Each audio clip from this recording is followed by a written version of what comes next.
Selamat pagi, saudara-saudara sekalian dalam Tuhan Yesus. Selamat beribadah dengan Maranatha. Mari kita mulai kebaktian pagi ini dengan meminta pertolongan dari Tuhan. Mari kita berdoa. Ya Tuhan, Bapa kami dalam surga, terima kasih ya Tuhan atas kasih setia dan rahmat-Mu ya Tuhan, dan juga pertolongan-Mu, dan juga yang selalu baru setiap hari ya Tuhan. Terima kasih ya Tuhan, di mana Kau boleh kumpulkan kami pada pagi hari ini ya Tuhan, dengan badan sehat ya Tuhan, dan juga dengan kemampuan kami ya Tuhan untuk bersama-sama berkumpul di sini dengan saudara-saudara kami sekalian. Terima kasih ya Tuhan, dan melalui beberapa dengan COVID dan masalah yang lainnya ya Tuhan, kita tidak bisa berkumpul. Terima kasih hari ini kita bisa berkumpul kembali, dan juga menyerahkan teman-teman kami ya Tuhan yang ada di rumah, yang beribadah di rumah. Kau sertai mereka juga ya Tuhan. Kami menyerahkan kebaktian ini ya Tuhan di dalam tangan-Mu. Kau sertai Pak Yonas, biarlah setiap ucapan yang keluar dari mulutnya ya hamba-Mu ini ya Tuhan, Roh Kudus-Mu ya Tuhan yang menyertai ya Tuhan. Juga persiapkan setiap hati kami ya Tuhan mendengar firman-Mu. Biar kami apapun yang Engkau mau kita dengar ya Tuhan, biar hamba-Mu ya Tuhan boleh Kau pakai ya Tuhan. Kami menyerahkan juga puji-pujian akan sampaikan bila menjadi bau-bauan harum di hadapan hadirat-Mu ya Tuhan. Terima kasih ya Tuhan, sekali lagi menyerahkan kebaktian ini dari awal dan sampai akhirnya di dalam nama Tuhan Yesus Juru Selamat penebus kami hidup. Amin.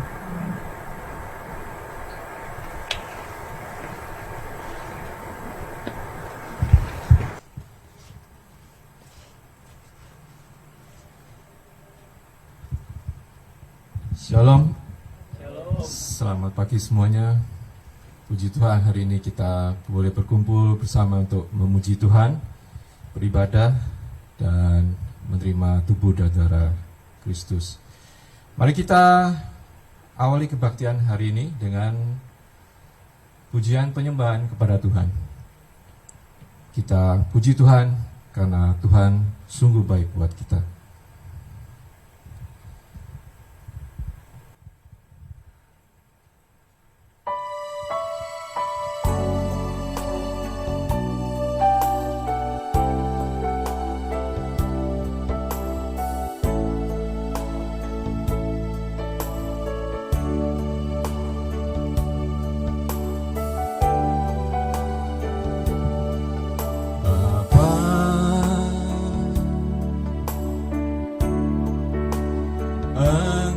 Sungguh baik, kasih-Mu melimpah di hidupku.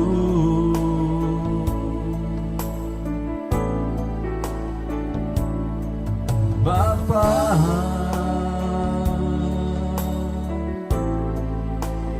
ku berterima kasih, berkat-Mu hari ini yang Kau sediakan bagiku.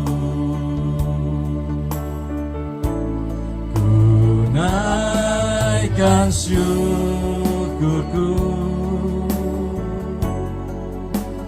buat hari yang Kau beri. Tak habis-habisnya kasih dan rahmat-Mu, selalu baru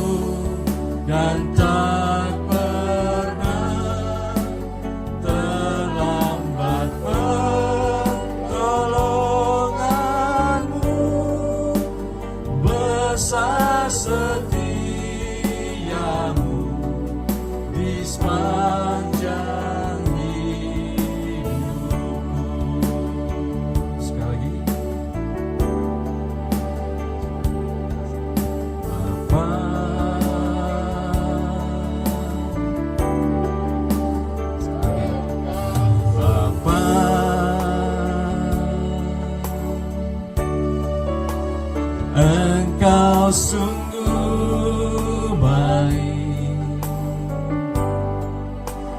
kasih-Mu melimpah di hidupku.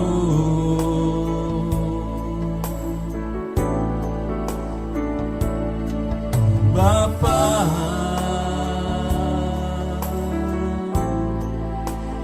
ku berterima kasih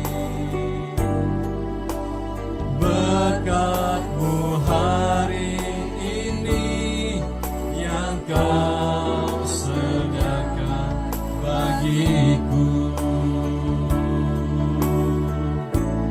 Ku naikkan syukurku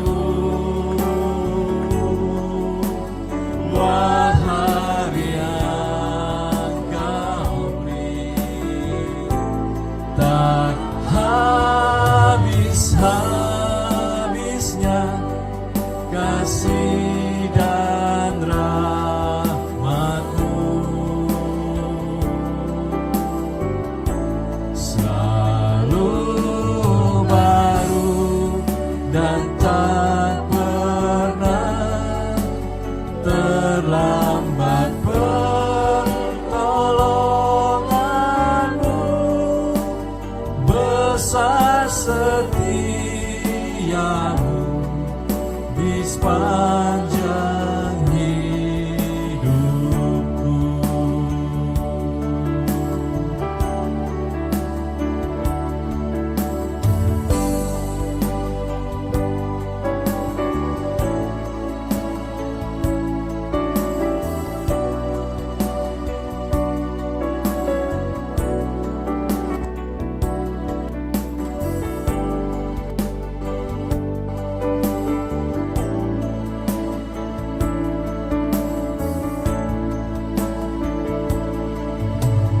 Syukurku buat hari yang Kau beri, tak habis-habisnya kasih dan rahmat-Mu. Selalu baru dan tak pernah terlambat pertolongan-Mu. Besar setia-Mu di sepanjang hidupku. Besar setia-Mu, besar setia-Mu, besar setia-Mu di sepanjang hidupku.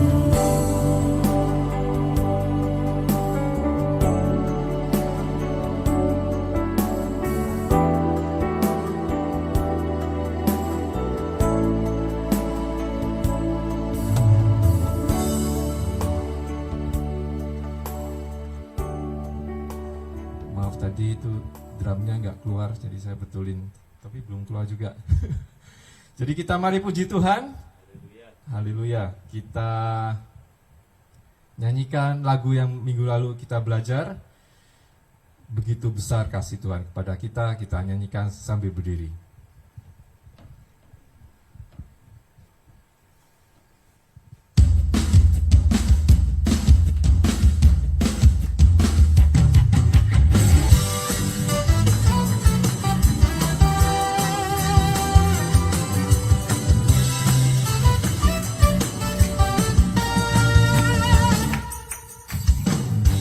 Begitu besar kasih tak tercurah bagi dunia, karya-Mu, kasih-Mu bagi dunia.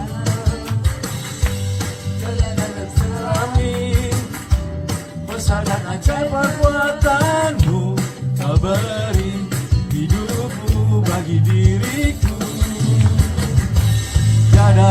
sepertimu, kau berkuasa selamanya, dipuji kau selalu.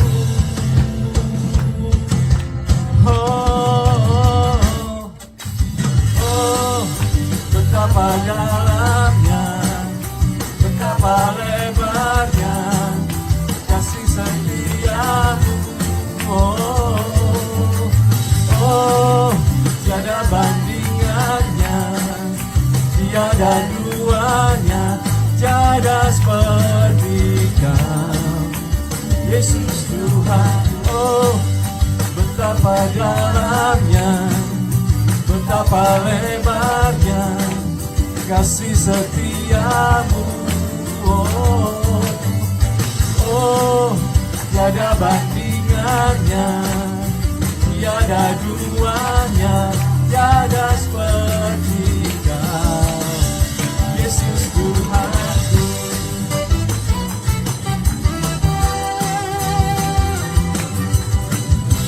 Na na na na na na na. Na na na na na na na. Na na na na na na na. Begitu besar kasih telah tercurah bagi dunia, karyamu, kasihmu yang termulia, tiada terselami, besar dan ajaib perbuatanmu, kau beri hidupmu bagi diriku. Tiada yang sepertimu, kau berkuasa selamanya, ku puji kau selalu.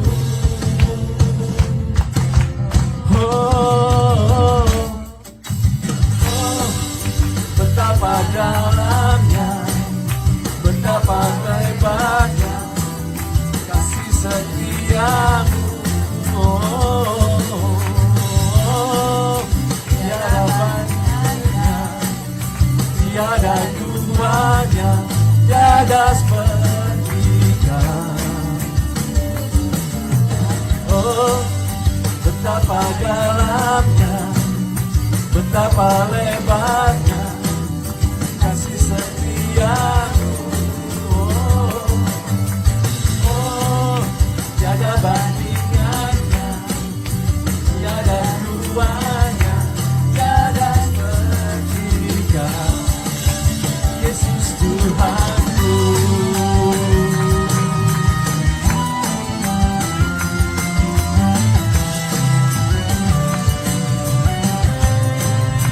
Yesus Tuhanku.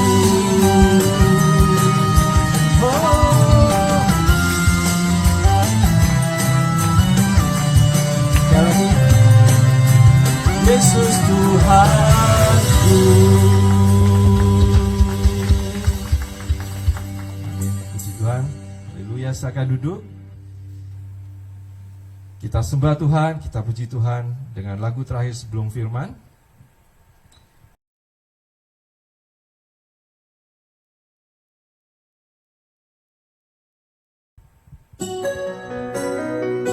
Judulnya Hanya Kau.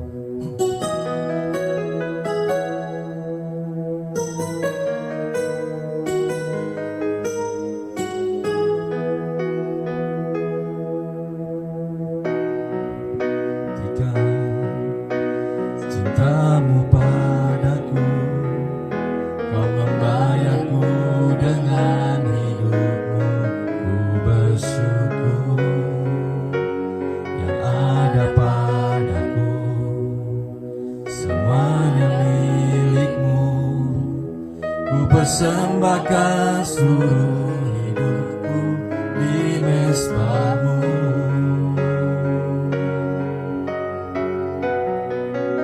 Yang menjadi tempat jawaban hanya Kau, tempatku berharap,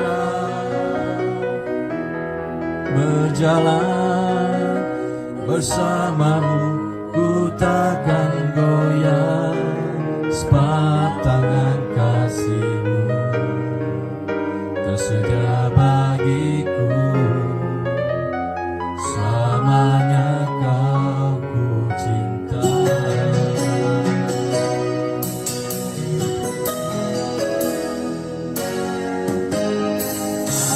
padaku, semuanya milikmu.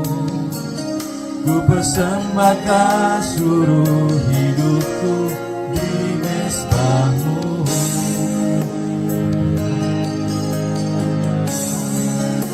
Yang menjadi tempat jawaban hanya Kau, tempatku berharap. Berjalan bersamamu, ku takkan goyah, sebab tangan kasih-Mu bersedia bagiku. Selamanya Kau ku cinta.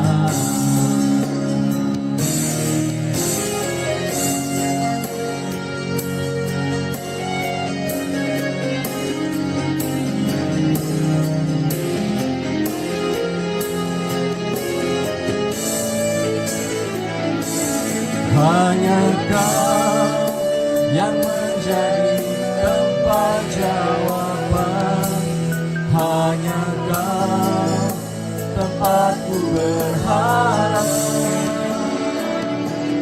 Berjalan bersamamu, ku takkan goyah, sebab tangan kasih-Mu tersedia bagiku.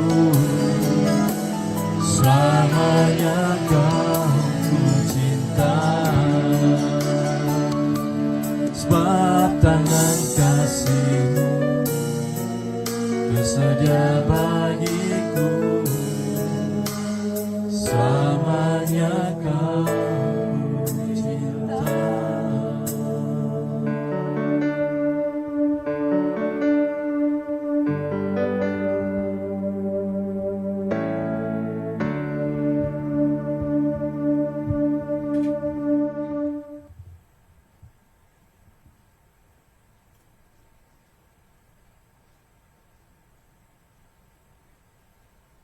Mari kita bersatu dalam doa. Kami bersyukur ya Tuhan untuk Engkau yang menjadi jawaban dalam kehidupan kami. Dan ajari kami untuk selamanya cinta kepadamu, bukan hanya saat kami membutuhkan. Sebab sesungguhnya kami tidak bisa jauh daripadamu Tuhan, karena kami adalah milik-Mu, dan segala yang ada pada kami ini semua milik-Mu. Berbicaralah kepada kami pada siang hari ini, untuk kami mengerti sabda-Mu dan kami bertumbuh serta berbuah bagi hormat dan kemuliaan nama-Mu. Urapi hamba-Mu dan pakai kami sekalian untuk mendengarkan sabda-Mu dan mengerti akan rahasia firman-Mu. Dalam Tuhan Yesus kami berdoa dan bersyukur. Amin. Selamat siang Bapak Ibu yang dikasihi Tuhan. Hari ini kita akan melanjutkan bahasan yang sudah kita bicarakan beberapa waktu yang lalu.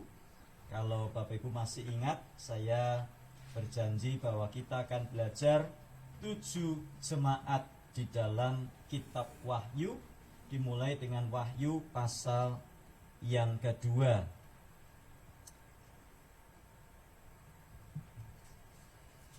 Wahyu pasal yang kedua, kita sudah membahas ayat yang pertama pada waktu itu, ayat yang pertama sampai ayat yang ke-7, dan hari ini kita akan membahas ayat 8 hingga ayat yang ke-11. Kitab Wahyu pasal yang kedua, ayat yang ke-8 hingga ayat yang ke-11. Jadi kita sudah membahas 7 jemaat.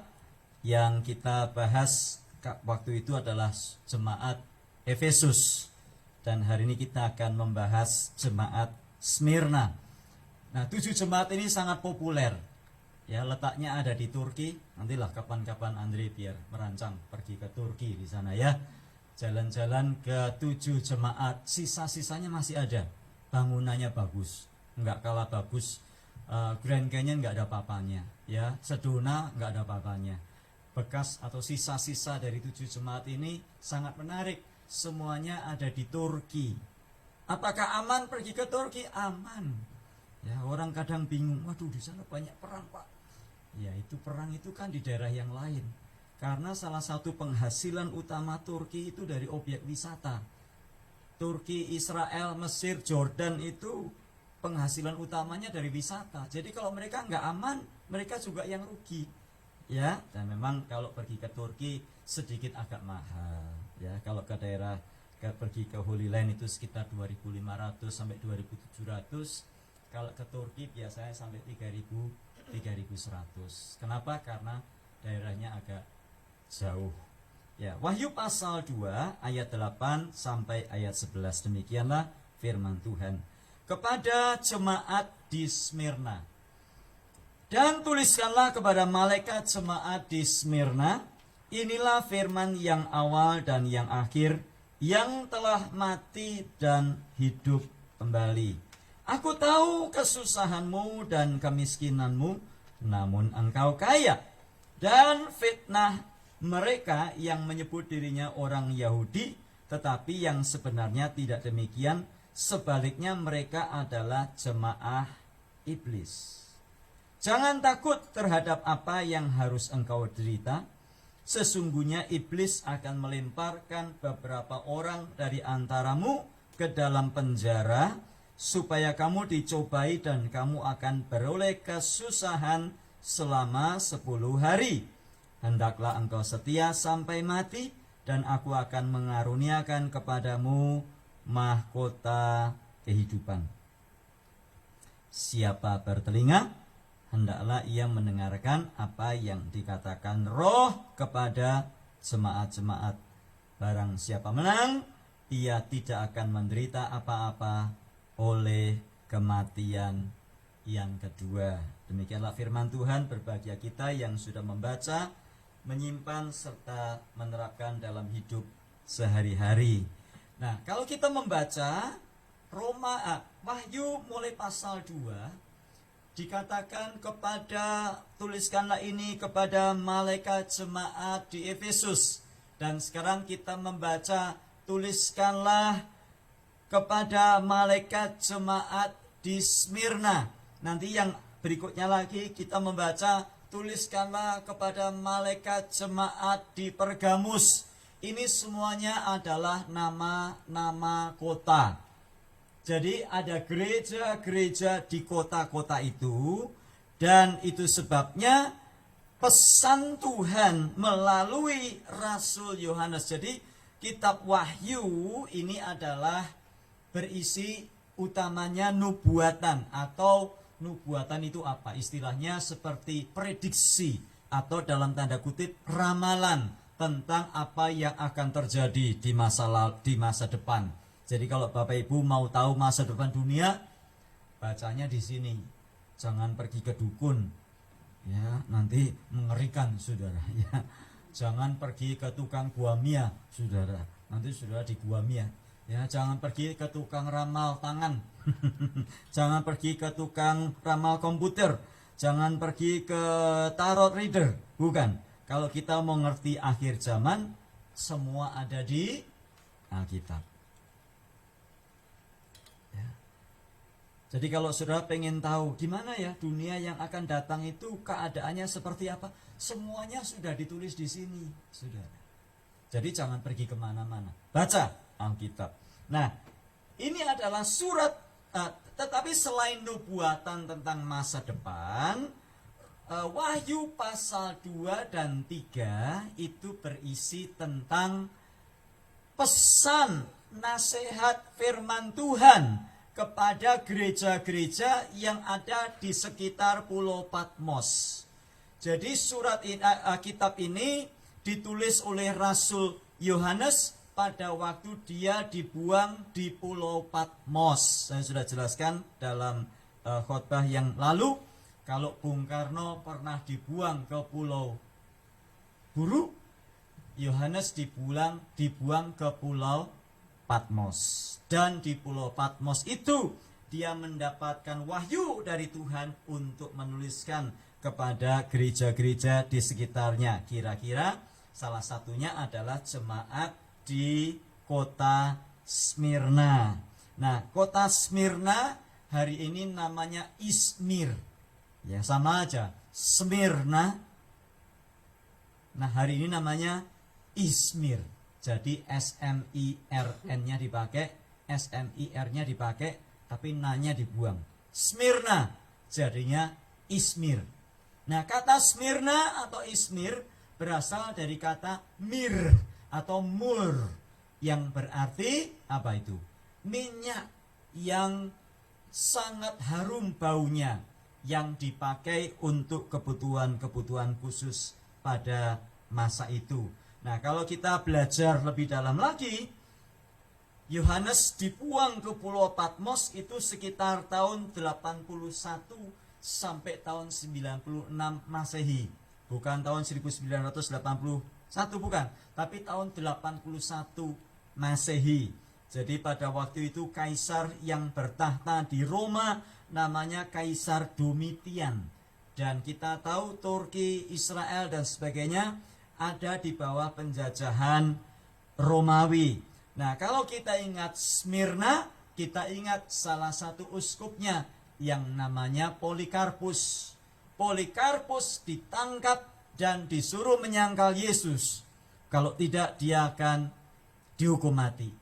Tetapi Polikarpus berkata, 86 tahun lamanya aku sudah mengikut Tuhan dan tidak pernah sekalipun dia mengecewakan aku.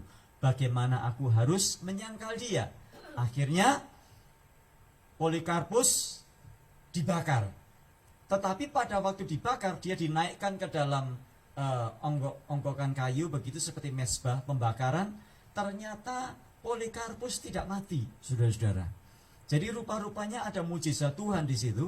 Polikarpus tidak mati. Jadi orang-orang kaget, sudah dibakar, apinya nyala. Dicatat dalam sejarah gereja, tetapi Polikarpus tidak mati. Dan karena itu, maka salah satu tentara yang bertugas mengeksekusi Polikarpus waktu itu menombak Polikarpus, dan setelah ditombak maka darahnya tercurah dan baru setelah itu dia terbakar. Kenapa Polikarpus dihukum mati? Karena dia tidak mau menyangkal Yesus dan dia tidak mau menyembah kaisar atau menyembah raja. Karena pada waktu itu semboyannya adalah Caesar is Lord. Kaisar adalah Tuhan. Nah, kalau begitu apa yang kita bisa pelajari dari gereja Smyrna? Firman Tuhan kepada jemaat di Smyrna melalui Rasul Yohanes berkata, dan tuliskanlah kepada malaikat jemaat di Smyrna. Malaikat jemaat di situ berbicara tentang pemimpin gereja Smyrna. Dikatakan, inilah firman dari yang awal dan yang akhir, yang telah mati dan hidup kembali. Nah, kalau kita membaca ayat 8 dan 11, ayat 8 sampai 11, kita bisa membagi ayat-ayat ini dalam 3 bagian. Yang pertama kita dapatkan di dalam ayat yang ke-9 dan ayat yang ke-10 yang berisi pujian. Bagian pertama isinya pujian, bagian kedua isinya nasihat, bagian ketiga isinya upah atau janji. Nah, pola seperti ini terus pada waktu surat kepada 7 jemaat ini disampaikan, atau nasihat kepada 7 jemaat disampaikan, polanya sama. Biasanya nomor 1 pujian, nomor 2 nasihat, nomor 3 janji. Misalnya waktu kita belajar tentang jemaat Efesus, kita juga belajar tentang pujian. Kita belajar juga bagian kedua itu nasihat. Bagian yang ketiga adalah janji. Nah, pujian untuk jemaat di Smyrna dikatakan apa? Inilah firman dari yang awal dan yang akhir. Artinya yang awal itu Alfa, yang akhir itu Omega. Kalau gitu siapa yang sedang berbicara di sini? Inilah firman dari yang awal dan yang akhir. Kalau begitu siapa yang sedang bicara di sini? Yesus Kristus. Loh, Yesus kan sudah mati, kan sudah naik ke surga. Nah, kita tahu, kita belajar dari sini bahwa Yesus naik ke surga itu betul adanya karena dia masih berfirman kepada Rasul Yohanes. Inilah firman dari yang awal dan yang akhir. Dijelaskan lagi di situ. yang telah mati dan hidup kembali. Siapa itu? Yesus Kristus. Jadi kita yakin, kita percaya Yesus yang kita sembah adalah Yesus yang benar. Yesus yang kita sembah bukanlah Yesus yang mati. Yesus yang kita sembah bukanlah seperti yang orang-orang berkata, Yesus itu hanya utusan, Yesus itu hanya nabi. Dan kita dari ayat-ayat ini kita tahu bahwa Yesus adalah betul-betul Tuhan. Dia mati namun bangkit kembali. Loh, Tuhan kok mati? Yang mati bukan Tuhannya. Yang mati adalah fisiknya Yesus pada waktu menjadi manusia. Tetapi keberadaannya Yesus yang adalah Tuhan, dia tidak pernah mati. Ya, jadi seringkali sudah kita bingung, orang-orang agama lain bertanya, loh Tuhanmu kok mati? Yang mati siapa? Yang mati bukan Yesus dalam wujudnya sebagai Tuhan, tetapi Yesus dalam wujudnya sebagai manusia. Dia mati, tetapi sebagai Roh Allah, dia kembali kepada Allah dan dia memerintah bersama dengan Allah Bapa. Itu sebabnya dikatakan Yesus duduk di sebelah kanan. Yesus duduk di sebelah kanan Allah. Kalau gitu di surga ada kursi. Kalau di surga ada kursi, buatan mana kira-kira? Buatan Jepara atau buatan mana ini? Mereknya apa kira-kira? Ligna kalau sudah duduk lupa berdiri, atau apalagi ini mereknya? Ya, kursi di situ berbicara tentang tahta. Jadi Yesus duduk di sebelah kanan Allah, artinya apa? Apakah di sana berarti ada Bapa, ada Allah? Berarti orang Kristen menyembah Allahnya dua? Enggak. Yesus duduk di sebelah kanan Allah, artinya Yesus bertahta bersama-sama dengan Bapa di situ. Yesus adalah Allah, Bapa adalah Allah. Tapi Yesus bukan Bapa, Bapa bukan Yesus. Yesus bukan Roh Kudus, Roh Kudus bukan Bapa, Bapa bukan Yesus. Tetapi semuanya Allah. Allah yang menyatakan diri. Allah yang pada hakikatnya satu, tetapi menyatakan diri melalui tiga tadi. Ya, jadi jangan bingung. Kalau ditanya orang Kristen Allahnya berapa? Satu. Lu katanya tiga. Nah itu kan kamu yang bilang. Lu coba jelaskan sama saya. Bapa, Anak, Roh Kudus. Coba dijelaskan. Sudah dijelaskan ya. Bapa itu pencipta. Yesus itu anak Allah, firman yang menjadi manusia. Roh Kudus itu rohnya Allah yang menjadi yang turun dalam dunia. Lu itu kan tiga. Saya nggak ngerti. Ya kalau Allah itu bisa dimengerti berarti dia bukan Allah. Berarti dia tetanggamu. Ya. Ada banyak orang berkata, saya kok nggak jelas-jelas ya tentang Allah. Ya. Lah kalau Allah itu bisa dimengerti oleh otak manusia, berarti dia itu Pak RT atau Pak Lurah, bukan Allah. Ya memang Allah seperti itu. Allah untuk dipercaya. Tapi bagaimana mungkin Allah kok menyatakan diri dalam tiga? Yaitu namanya Allah. Allah itu kan maha kuasa. Dia El Shaddai. Dia tidak bisa dipahami. Kita bisa memahami Allah sejauh mana Allah menyatakan dirinya. Tetapi Allah tidak mungkin bisa dipahami oleh otak manusia. Karena dia pencipta. Dan kita ini adalah ciptaan. Dia pencipta. Kita ini makhluk. Nah, jadi Yesus dia yang mati dan hidup kembali. Nah, coba kita baca pujiannya di dalam ayat 9. Apa pujiannya Tuhan Yesus kepada jemaat di Smyrna? Ayat 9. Aku tahu kesusahanmu dan kemiskinanmu. Namun engkau kaya. Dan fitnah mereka yang menyebut dirinya orang Yahudi, tetapi yang sebenarnya tidak demikian, sebaliknya mereka adalah jemaah iblis. Nah saya mau tanya, ini Yesus masih ada di bumi apa Yesus sudah naik ke surga? Yesus sudah naik ke surga. Kok dikatakan aku tahu? Kapan taunya? Bagaimana cara taunya? Nah Yesus kan Allah. Kalau dia Allah, dia maha tahu. Kalau dia Allah, dia tahu segala-galanya. Nah, kadang-kadang kita berpikir ya Tuhan hidup kok susah segini, susah banget toh Tuhan ya. Apa Tuhan tahu toh? Jawabannya Tuhan tahu. Tuhan tahu segala yang kita alami. Alkitab berkata, aku tahu segala kesusahanmu dan kemiskinanmu. Lu katanya ikut Yesus itu diberkati. Kok miskin? Gimana? Ikut Tuhan Yesus diberkati enggak? Diberkati?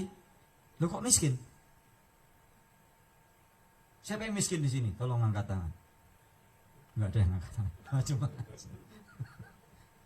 Siapa yang kaya di sini? Tolong angkat tangan. Loh, cuma 4, 5. Yang lain enggak kaya dan enggak miskin. Sudah dikasih Tuhan, kita mesti hati-hati membaca Alkitab. Alkitab berkata, aku tahu segala kesusahanmu dan kemiskinanmu.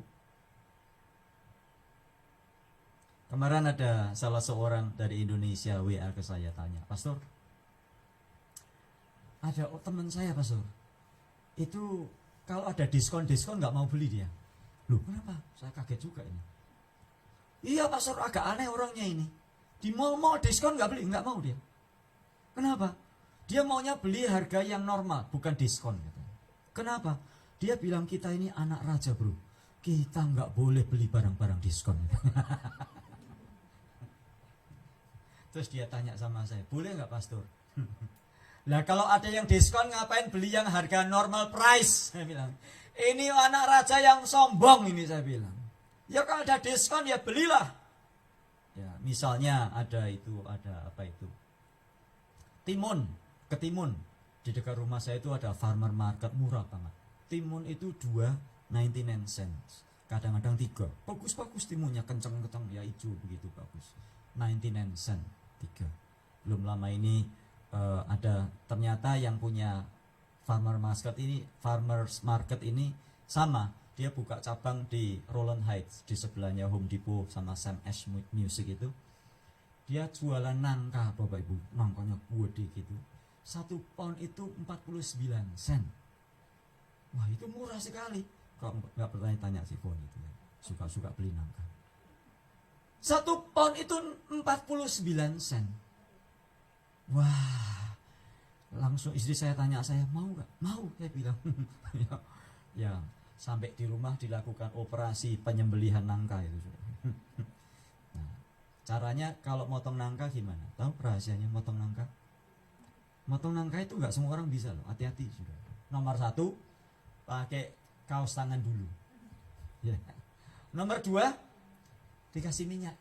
Kalau nggak dikasih minyak, itu yang namanya pulut getahnya itu nempel di mana-mana, susah dibersihkan. Nah, ternyata suka nangka semua di sini. Ya. Nanti sekali-sekali bikin rombongan ke sana Rowland Heights gitu ya. Beli nangka 49 sen. Itu tokonya gede sekali. Farmers market ya. Jual bumbu-bumbu Indonesia juga ya. Ada nangka, cantaloupe itu di-sell, diobral-obral di luar-luar itu sudah kayak orang beli apa itu. Melon segala itu. Waduh, melon model macam apa ada semua di situ. Melon kuning, melon buat bitter melon, terus melon yang aneh-aneh itu semua ada di situ, Saudara. Terus di depannya ada bendera-bendera. Jadi rupa-rupanya produk mereka itu dari bermacam-macam negara yang punya orang Turki. Ya. Nah, kapan-kapan ke sana, Saudara. Ini ngomong apa kok sampai ngomong sekarang? diskon. Nah, kita berkata, Saudara, aku tahu kesusahan dan kemiskinanmu. Rupa-rupanya jemaat Smyrna ini miskin. Jadi kalau ada orang pendeta yang khotbah, katanya kalau ikut Yesus harus kaya. Ini pendeta sedang halusinasi. Karena faktanya jemaat Smyrna ini miskin. Susah, miskin. Lo kamu mau ikut Yesus? Ya ikut Yesus kan bukan karena miskin atau kaya. Ikut Yesus kan untuk hidup kekekalan, Saudara. Jadi mereka miskin, ternyata saya selidiki karena jemaat Smyrna ini dianiaya dengan cara mereka yang Kristen dipecat dari pekerjaannya, Dan mereka yang Kristen, hartanya diambil. Saya tanya, kalau jemaat Maranatha diperlakukan demikian, kira-kira masih mau ikut Yesus enggak?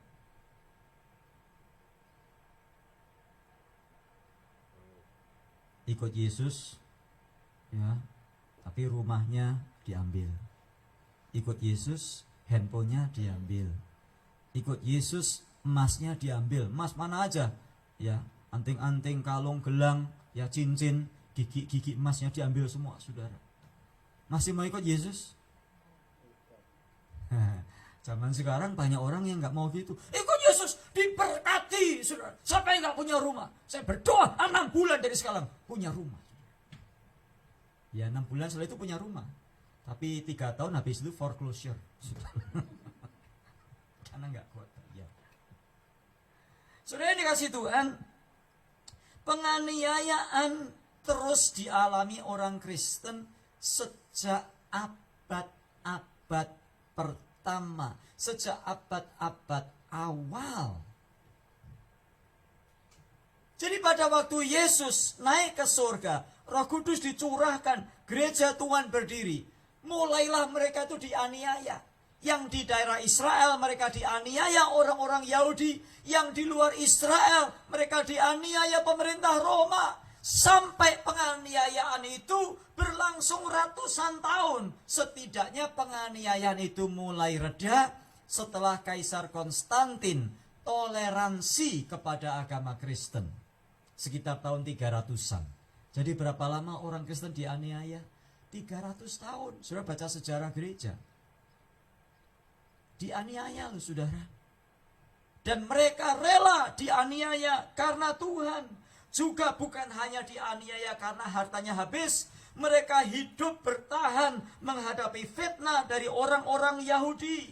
Nah fitnahnya fitnah seperti apa? Fitnahnya bukan fitnah biasa. Kata yang dipakai di dalam ayat yang ke-9 di sini bahasa aslinya adalah blasphemy.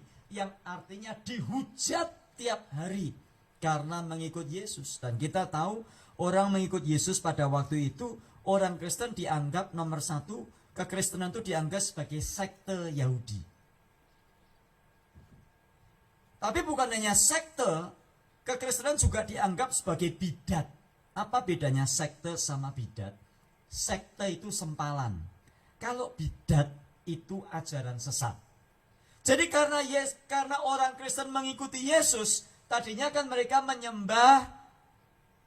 mereka mengikuti Taurat. Sekarang setelah mereka mengikuti Yesus, mereka dituduh menjadi sekte baru, bahkan mereka dituduh sebagai bidat, agama-agama sesat. Walaupun demikian, kalau kita melihat, Tuhan tidak melihat mereka sebagai orang yang miskin. Dikatakan ayat 9, aku tahu kesusahanmu dan kemiskinanmu, namun engkau kaya. Jadi walaupun di hadapan manusia miskin, di hadapan Tuhan, jemaat Smyrna ini adalah jemaat yang kaya. Beda nanti kalau kita belajar terus ya, di dalam Wahyu pasal yang ketiga, kita akan belajar satu jemaat yang namanya jemaat Laodikia. Jemaat Laodikia ini dikatakan Tuhan, engkau kaya, padahal engkau miskin. Jadi menurut firman Tuhan, mana yang lebih baik? Miskin tetapi dianggap kaya oleh Tuhan, daripada jemaat kaya tapi dianggap miskin oleh Tuhan. Nah itu jemaat di Laodikia. Jadi kalau kita melihat sudah dikasih Tuhan, Alkitab seringkali mengingatkan bahwa kekayaan seringkali adalah menjadi batu sandungan untuk seseorang pergi ke surga. Misalnya Lukas pasal 18, Alkitab berkata apa? Orang kaya sukar masuk ke dalam kerajaan surga. Ini Yesus yang bilang loh, bukan saya loh ya. Jadi saudara jangan marah habis ini terus saudara komplain sama saya, terus marah-marah karena saya kok nyindir-nyindir. Enggak nyindir saudara. Yesus bilang, orang kaya sukar masuk ke dalam kerajaan surga. Kenapa? Karena kebanyakan orang terikat kepada hartanya. Tetapi kekayaan sebetulnya tidak salah. punya uang tidak salah, punya rumah tidak salah, punya mobil bagus tidak salah, punya perhiasan tidak salah. Yang menjadi masalah adalah kalau kekayaan itu terus mendikte kita. Itulah yang salah. Nah, sudah dikasih Tuhan, kalau begitu kita diingatkan pesan Tuhan kepada Samuel dalam 1 Raja-Raja pasal 16 ayat 7. Pada waktu Samuel mau melantik Daud menjadi raja. Samuel memilih kakak-kakaknya Daud sebetulnya, karena Daud ini orang yang paling kecil. Tapi Tuhan berkata, urapi dia menjadi raja. Apa pesan Tuhan pada Samuel pada waktu itu? Manusia melihat apa yang dilihat oleh mata, tetapi Tuhan melihat hati. Nah, seringkali kita juga tanpa kita sadari, sudah dikasih Tuhan, kita sudah terbiasa mengukur segala sesuatu dengan yang kita lihat. Ini miskin. Jemaat Smyrna miskin, gak punya apa-apa. Mungkin gak banyak yang mau khotbah di situ, sebab amplopnya kecil. Kalau jemaatnya gereja yang gede kaya raya, waduh, orang berebut, saudara, foto-foto, selfie, ya, saudara. Kalau gereja kecil, ada yang selfie? Nggak ada, saudara. Kenapa? Ya kadang-kadang orang berpikir, gereja kecil nggak diberkati Tuhan, ya kan? Ya, musik aja pakai karaoke nyanyinya tadi. Ya, yang mimpin pujian mesti maju ke situ bener-benerin jacknya sendiri. Kurang modern. Ya. Gereja modern itu loh ya, gereja sebelah sana itu loh, top. Ya. Tapi buat apa kok di hadapan Tuhan kita dianggap miskin, buat apa? Nah, sudah dikasih Tuhan, harusnya kita bersikap kepada sesama bukan melihat penampilan. Ya. Kalau orang yang kaya, waduh, diperhatikannya luar biasa. Kalau orangnya miskin, jangankan diperhatikan, masa bodoh. Kadang-kadang orang juga gitu ya. Lihat pendeta juga gitu kan. Wah, ini pendetanya kaya kayaknya. Dia diajak foto. Pastor, foto sama saya ya. Ya. Rebutan ngantre itu sudah. Untuk foto itu ngantre. Nah, coba aja pendeta terkenal dari Indonesia misalnya, Pak Stephen Tong itu. Wah, semua pada ngantre itu. Panjang banget antrenya sampai jalan-jalan itu. Ditanya orang apa sih mau foto sama Stephen Tong. Tapi kalau sama Yonas Trimulyo, nggak ada yang selfie-selfie sudah. Nggak ada yang ngantre. Pulang ya silakan pulang sana. Kalau bisa cepat-cepat pulang sana. Ya. Orang seringkali seperti itu. Sama Gilbert Lumoindong, waduh fotonya pulang. Sampai 5 kali, saudara. Kenapa? Itulah treatment perlakuan manusia. Namanya manusia di mana-mana sama. Kalau lihat orang hebat, orang top, berbondong-bondong orang. Manusia melihat apa yang dilihat mata. Padahal Tuhan melihat hati. Ke gereja juga gitu kan. Pilih-pilih gereja yang top. Maranatha, Maranatha. Makannya aja pakai styrofoam. Ya, paling-paling tahu telur. Apa itu makan? Sebelah sana itu loh makannya kepiting, saus tiram. Enak banget. Lah Anda itu mau ke gereja atau mau ke restoran? Banyak orang ke gereja, lihat makannya. Bertobat, saudara-saudara. Ke gereja bukan lihat makan. Ke gereja cari Tuhan, bukan cari makan. Cari makan, sana ke Redondo Beach. Ke gereja cari makan. Cari suasana yang enak, yang pendetanya top. Wah, kalau pendeta nggak top, cari yang lainnya lagi. Lu Anda itu mau bertumbuh dalam Tuhan, orang Kristen, atau Anda itu nonton lawak? Di Jakarta modelnya begitu, saudara. Gereja kecil-kecil ditinggalin kosong itu. Gerejanya ibaratnya mana? JPCC, NDC, jadi gereja kecil-kecil. jadi korban mereka. Jadilah orang yang kaya di dalam Tuhan. Bukan kelihatan kaya fisiknya, tapi hidupnya miskin. Rohaninya nggak punya apa-apa. Ditanya Alkitab nggak tahu. Ditanya Alkitab nggak tahu. Ditanya ayat nggak tahu. Taunya apa? Ya pokoknya tahu nama-nama pendeta-pendeta top. Tegurannya. Nah kalau kita membaca tegurannya, jemaat di Smyrna tidak ada tegurannya. Jemaat di Smyrna cuma diberi nasihat. Ayat 10, jangan takut terhadap apa yang harus engkau derita.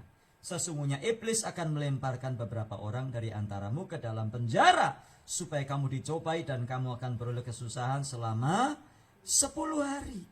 Dikatakan jangan takut terhadap apa yang harus kamu hadapi. Dikatakan sesungguhnya iblis akan melemparkan beberapa orang dari antaramu ke dalam penjara supaya kamu dicobai. Artinya apa? Kepada jemaat di Smyrna, Tuhan sudah menasihatkan, hati-hati ya. Kamu akan dianiaya, dicobai oleh iblis. Iblis adalah oknum di balik semua pencobaan yang kamu hadapi.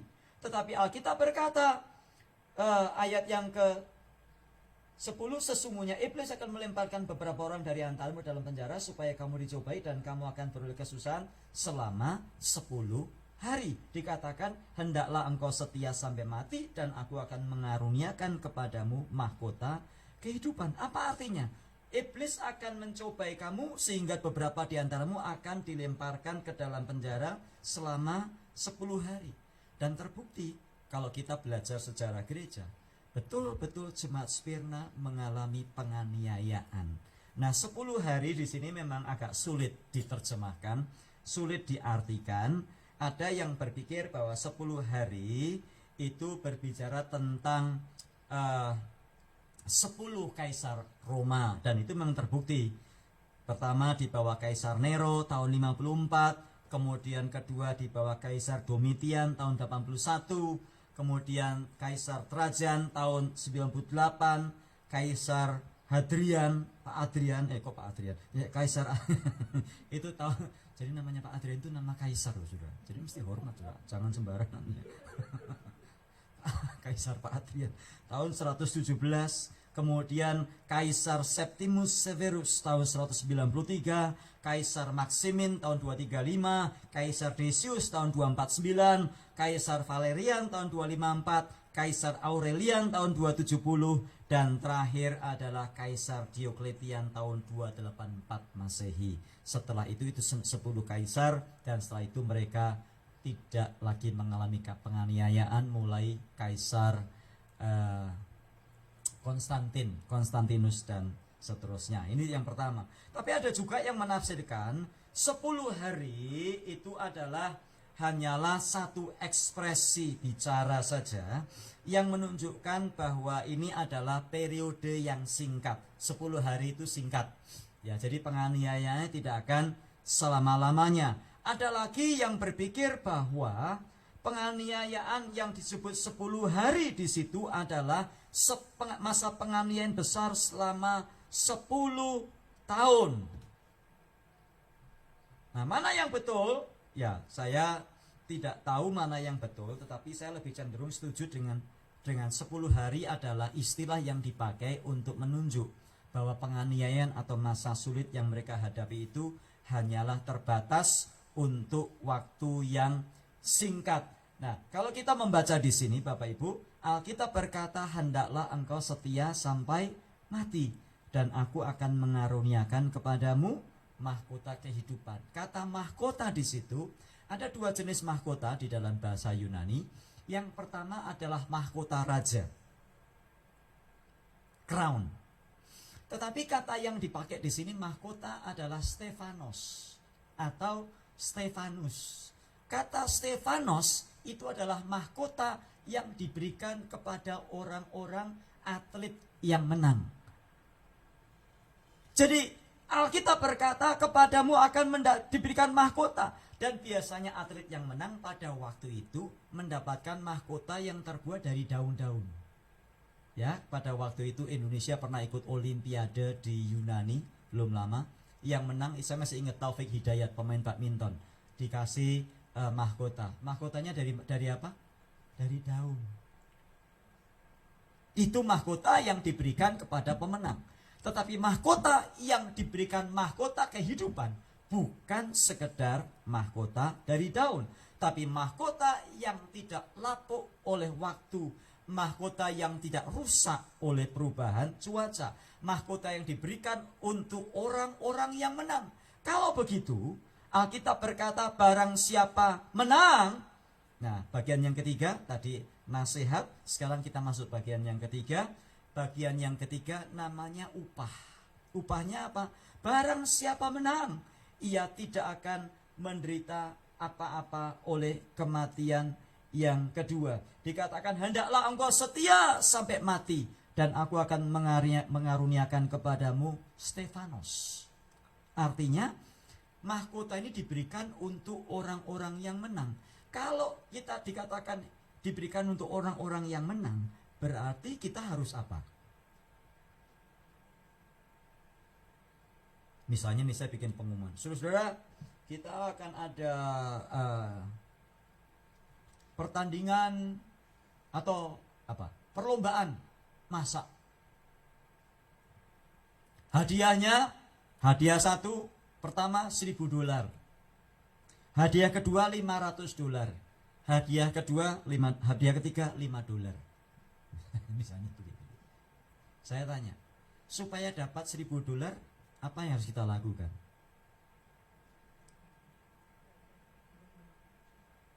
Ikut makan? Kita ikut makan gitu terus. Mana $1.000?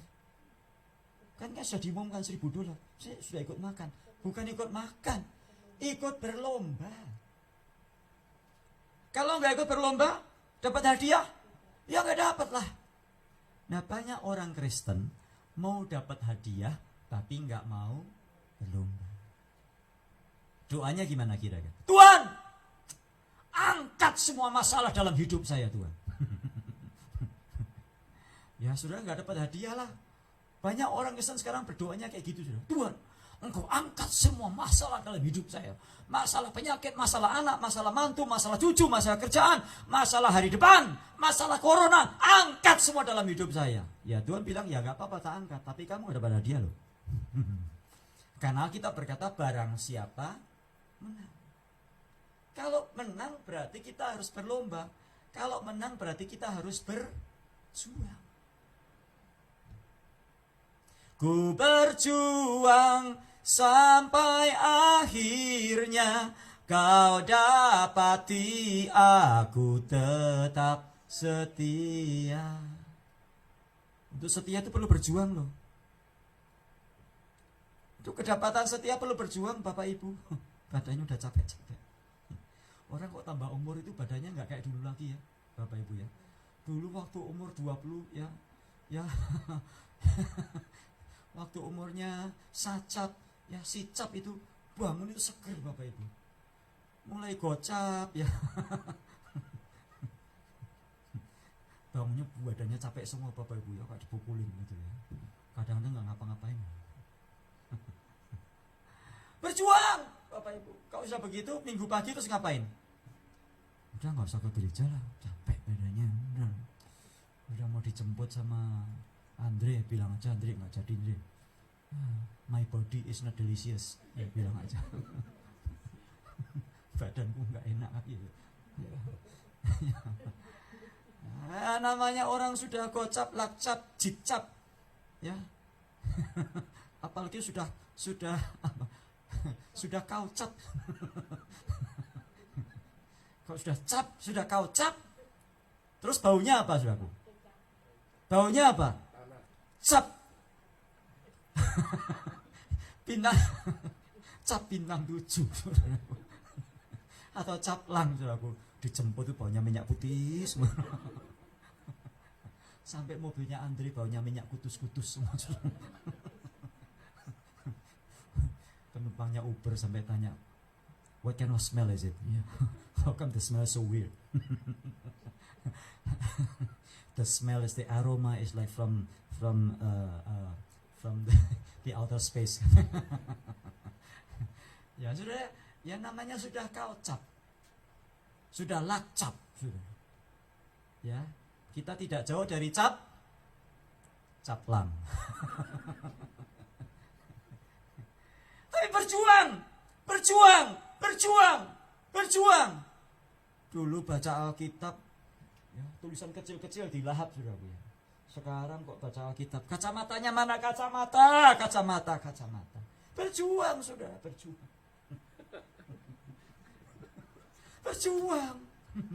Berjuang. Saya ini kacamatanya jauh sudah. Kenapa saya pakai ini? Sebab saya pernah khotbah di satu gereja cukup besar begitu. Saya nggak bisa lihat jam sudah. Saya bingung gini sudah. Saya mau tanya jam berapa kan nggak enak. Saya lupa kacamata. Jadi saya nggak khotbah saya pakai kacamata. Kalau baca mah saya nggak pakai ini. Tapi begitu jauh saudara. Ya, saya lihat Pak Yusuf ini, nah lebih jelas ini. Oh gini, kabur. Lihat kadang-kadang dua. Ya, berjuang. Melayani, berjuang. Oh, ini masang kabel-kabel ini berjuang loh saudara. Berjuang loh ini. Coba saya tanya Pak Adrian, bisa masang kabel-kabel? Ya. Nggak bisa. Berjuang, Andre, berjuang. Ku berjuang sampai akhirnya kau dapati aku tetap. Barang siapa menang, yang nggak menang jangan minta hadiah. Sorry ya, yang nggak menang nggak dapat hadiah. Yang maunya cuma hidupnya enak-enak, nggak pernah mau baca Alkitab, nggak mau susah dikit, nggak mau ke gereja, nggak pernah berkorban, nggak pernah mau persembahan, ya nggak mau berdoa. Hati-hati, kalau sudah nggak dapat upah, jangan marah sama Tuhan. Alkitab berkata, barang siapa menang, ia akan apa? Ia tidak akan menderita apa-apa oleh kematian kedua. Barang siapa menang, hendaklah engkau setia sampai mati, aku akan mengaruniakan kepadamu mahkota kehidupan. Hidup ini berat, Bapak Ibu. Ada masalah, ya. Kok ada masalah ke gereja enggak, Bapak Ibu? Ke gereja ada masalah. Gereja juga banyak masalah. Pulang gereja enggak masalah selesai, malah tambah banyak masalah. Ada orang bilang begitu. Saya banyak masalah, berdoa nggak? Ada orang punya banyak masalah nggak berdoa? Oga lah, masalah terus. Berdoa juga masalahnya nggak hilang. Lagi ada masalah baca Alkitab nggak? Emang baca Alkitab masalahnya selesai? Ya kalau hari itu ya nggak selesai. Tapi kalau kita baca dengan teratur, dengan teliti, dengan setia, kita dapat banyak jawaban dari masalah kita. Jadi saudaraku yang dikasihi Tuhan, jangan baca Alkitab seperti minum obat. Tahu minum obat? Kapan kita minum obat? Kapan? Minum obatnya kapan? Kalau sakit, misalnya sakit gigi. Sakit gigi. Aduh, ini di Indonesia ya. Minum apa? Sakit gigi. Obat gigi di Indonesia apa? 2. Nomor 1, Ponstan. Nomor 2, Saridon. Nomor 3, minyak kampak. Itu orang sakit ya, minum obat. Saya tanya, setelah sembuh masih minum obat? Enggak lah. Tapi bacalah Alkitab seperti orang makan. Kalau enggak makan kita lapar. Tiap hari makan enggak? Makan, habis ini aja juga makan sudah, ya kan? Ya kalau udah makan, kalau enggak. Setiap hari kita makan. Banyak orang Kristen ya modelnya baca Alkitab kayak minum obat. Pak Pendeta, saya lagi ada masalah sama suami saya, Pak Pendeta. Bapak punya nggak ayat buat saya? Punya, saya bilang. Mana ayatnya Pak? Seluruh Alkitab bacaan, saya bilang. Masa cari ayat cuman kalau perlu aja. Aduh Pak, anak saya Pak ngelawan saya Pak, tolong dong Pak, kasih saya ayatnya. Bapak punya ayatnya? Punya. Mana ayatnya? Seluruh Alkitab. Itu ayat buat kamu. Itu minum obat. Ada orang tanya sama saya, Pak, kalau ayat buat hati yang galau itu apa ya Pak? Tahu nggak galau? Orang Indonesia sudah lama di Amerika. Tahu galau? Galau tahu nggak? Oh kok ini saya tahu loh. Galau. Update terus kok ini nih. Tahu nggak galau? Galau itu kacau gelisah. Gimana gitu ya? Ada orang tanya sama saya, Pak, berikan saya ayat untuk galau. Saya bilang, ayatnya ada dari kitab Kejadian sampai Wahyu. Baca semua. Enggak Pak ayatnya, enggak mau saya. Kenapa? Kalau sudah enggak galau, enggak bisa Alkitab. Banyak orang Kristen mentalitasnya kawin. Kalau ada yang kayak gitu, bertobat sudah. Kalau ada yang lagi cari kerjaan, baca Alkitab. Nah, ayat tentang cari kerjaan. Mazmur 23 ayat 1. Tuhan adalah gembalaku, takkan kekurangan aku. Apanya itu terus? Kenapa? Minum. Barang siapa menang, ia tidak akan mengalami kematian yang kedua. Hendaklah engkau setia sampai mati, dan aku akan mengaruniakan kepadamu mahkota kehidupan. Perjamuan yang kita hadapi hari ini adalah peringatan bagaimana Tuhan Yesus setia. Tuhan Yesus sudah mengorbankan segala-galanya.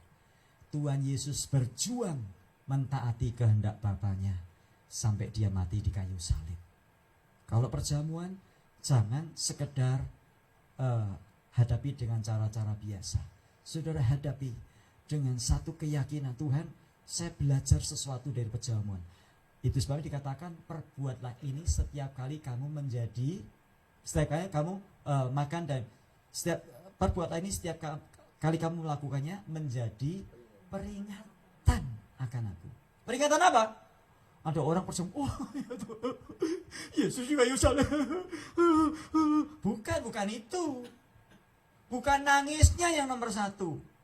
Peringatan apa yang Yesus sudah lakukan. Yesus setia sampai mati loh. Kita ini baru sakit sedikit sudah malasnya minta ampun. Kita itu baru capek sedikit sudah nggak baca Alkitab, sudah nggak berdoa. Setiap kali perjamuan, makanya setiap kali kita perjamuan ini mengingatkan kita akan Yesus Kristus. Mari kita tundukkan kepala. Petugas perjamuan silakan maju ke depan.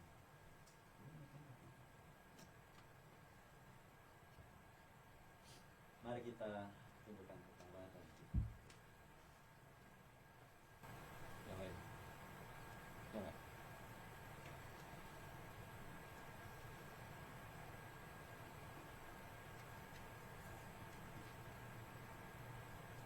Bapa di surga, di hadapan kami ada roti dan anggur yang adalah tubuh dan darah-Mu. Sucikan menjadi sarana di mana kami mengingat akan pengorbanan Kristus di kayu salib. Yesus yang sudah menang, yang juga memberikan kepada kami kekuatan untuk kami menang menghadapi kehidupan ini. Tuhan, Engkau memberkati para pelayan-Mu yang akan melayani melalui perjamuan ini. Biarlah setiap orang yang menerimanya mendapatkan semangat dan kekuatan yang baru, sehingga kami hidup bukan sekedar hidup, tapi kami hidup untuk Tuhan. Terpujilah Engkau kekal selamanya. Layakkan kami menerima tubuh dan darah-Mu ini. Haleluya. Amin.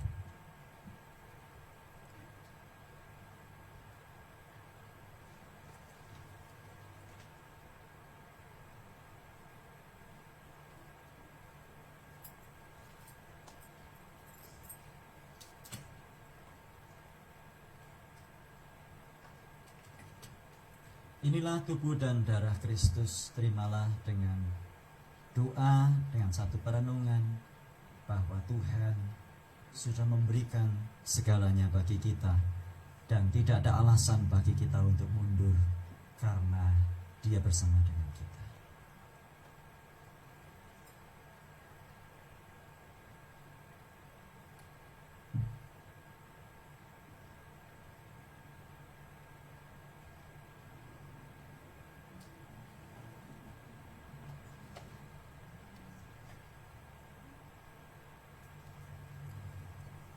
Yang sudah menerima roti dan anggur, silakan berdoa, merenungkan apa yang sudah kita dengar pada siang hari ini, dan merenungkan akan apa yang Tuhan Yesus sudah berikan di kayu salib. Saudara yang ada di rumah yang mengikuti ibadah ini dengan Zoom atau dimanapun Anda berada, silakan saudara mengambil roti apa saja, it doesn't matter, dan mengambil cawan minuman. Silakan diisi air putih boleh, teh juga boleh, apa saja.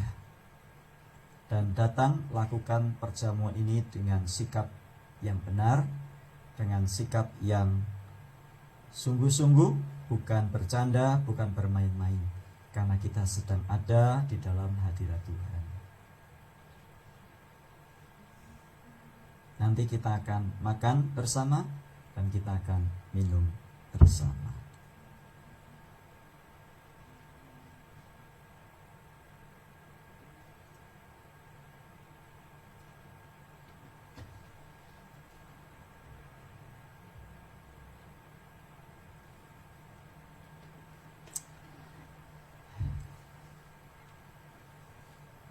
Kepada jemaat di Smyrna, firman Allah berkata, aku tahu kesusahanmu dan kemiskinanmu, namun engkau kaya. Kira-kira kalau Tuhan datang bercakap-cakap dengan kita hari ini, kira-kira apa yang Tuhan katakan kepada kita? Jangan sampai Tuhan berkata, aku tahu engkau kaya, namun sesungguhnya di hadapanku engkau miskin dan papa. Biar kita kedapatan taat dan setia. Biar kita kedapatan kudus dan tidak bercacat celah. Itu sebabnya dikatakan barang siapa menang, artinya kita harus berjuang. Hidup ini perjuangan, tidak mudah, tapi biar kita menghadapinya bersama dengan Roh Kudus yang tinggal di dalam kita.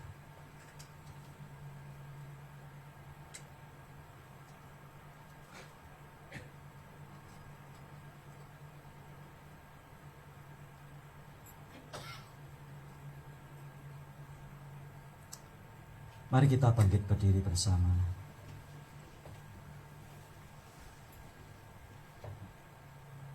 Mari kita angkat roti di tangan kita dan dengarkan firman Tuhan. Demikian juga pada waktu malam sebelum ia diserahkan, ia mengambil roti, mengucap syukur atasnya dan memecah-mecahkannya, serta berkata, inilah tubuhku yang dipecahkan, yang diserahkan bagi kamu. Perbuatlah ini setiap kali kamu makannya, menjadi peringatan akan aku. Mari kita makan bersama untuk mengingat apa yang Tuhan sudah lakukan dalam hidup kita.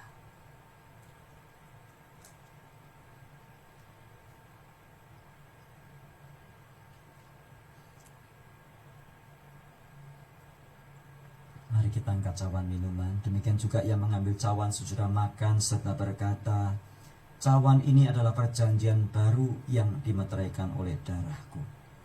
Perbuatlah ini setiap kali kamu meminumnya, menjadi peringatan akan daku. Cawan ini adalah perjanjian baru yang dimeteraikan oleh darah Yesus. Darah Yesus dicurahkan kepada kita untuk menyucikan kita dari segala dosa dan pelanggaran kita. Dan darah Yesus yang tercurah itu menjadi kekuatan bagi kita untuk menghadapi hari-hari sehingga kita terus berjuang dan menang. Kita minum bersama-sama di dalam nama Tuhan Yesus dengan ucapan syukur.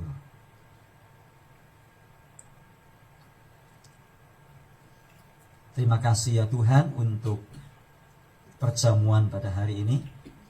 Kami sungguh dikuatkan dan biar kami terus berjuang sampai pada akhirnya. Dan kami menang. Roh Kudus tolong kami. Dalam nama Tuhan Yesus kami berdoa. Amin. Amin. Silakan duduk, Tuhan memberkati.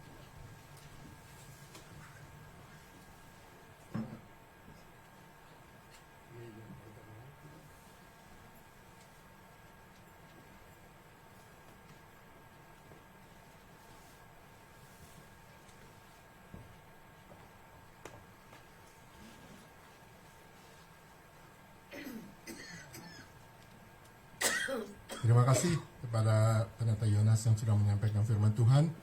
Tuhan, kita berterima kasih kepada Tuhan. Kita di sini tidak ada yang miskin. Kita berterima kasih pada Tuhan.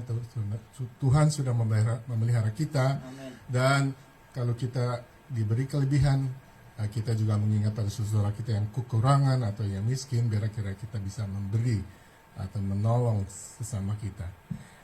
Saudara,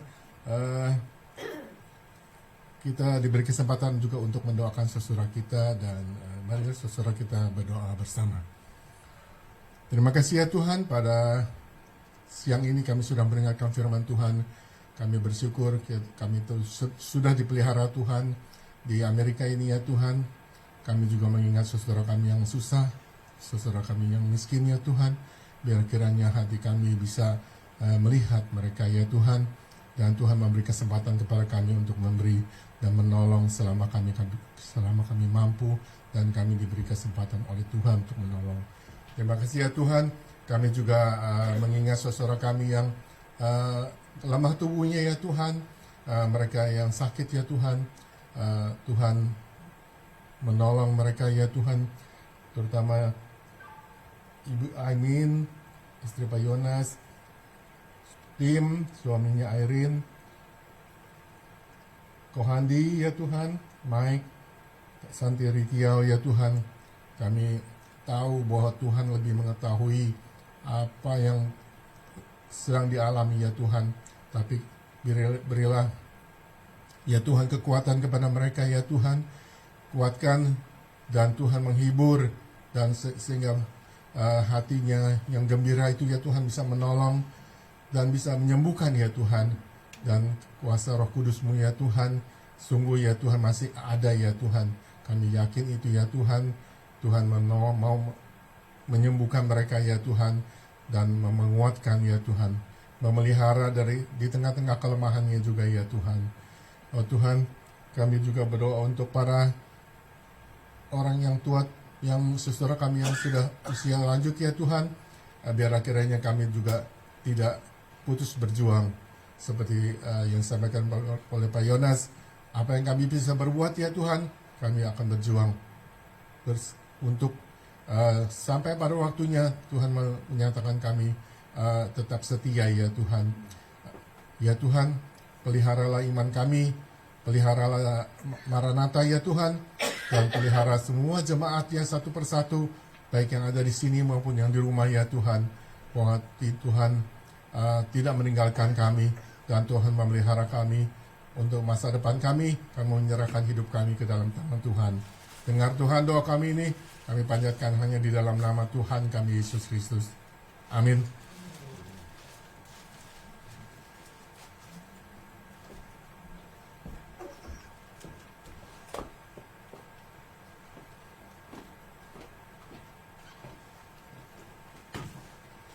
Saudara, sebentar lagi kita akan melakukan persembahan. Mari kita berdoa dahulu. Allah Bapa yang berada di dalam surga, terima kasih ya Tuhan, pada siang hari ini kami masih bisa beribadah meskipun masih dalam masa pandemi. Dan terima kasih juga buat berkat-Mu sepanjang minggu ini. Sebentar lagi kami akan memberikan persembahan, dan kiranya dapat dipakai untuk kemuliaan nama-Mu. Di dalam nama Tuhan Yesus kami berdoa dan mengucap syukur. Haleluya. Amin.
tersedia bagiku. Selamanya kau ku cinta. Selamanya kau ku cinta. Yang ada padamu. Yang ada padaku Semuanya milikmu. semuanya milikmu. Persembahkan Ku persembahkan seluruh hidupku di mesbamu. hanya kau Hanya kau yang menjadi tempat jawaban. Hanya kau berharap tempatku berharap. berjalan bersamamu. Berjalan bersamamu, ku takkan goyah. Kasihmu Sebab tangan kasihmu tersedia bagiku. tersedia bagiku. Selamanya kau ku cinta. Selamanya kau ku cinta.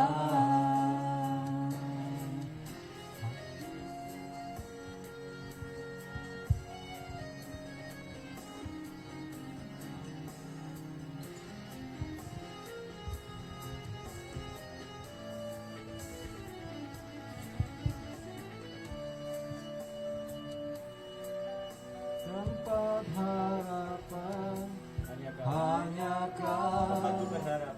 tempatku berharap. Berjalan bersamamu ku takkan goyah. Berjalan bersamamu, ku takkan goyah.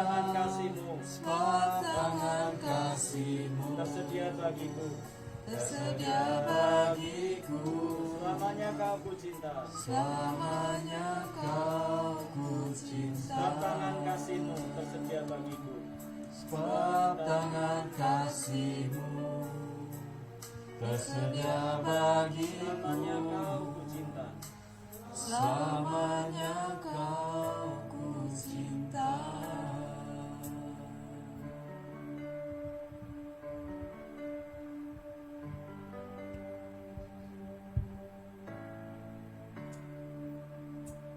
Amin, puji Tuhan.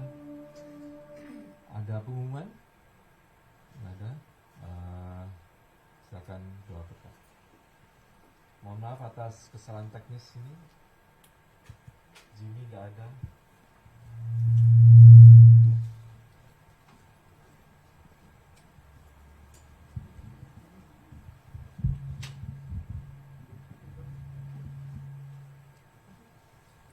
Baik, mari kita berdiri bersama Bapak Ibu.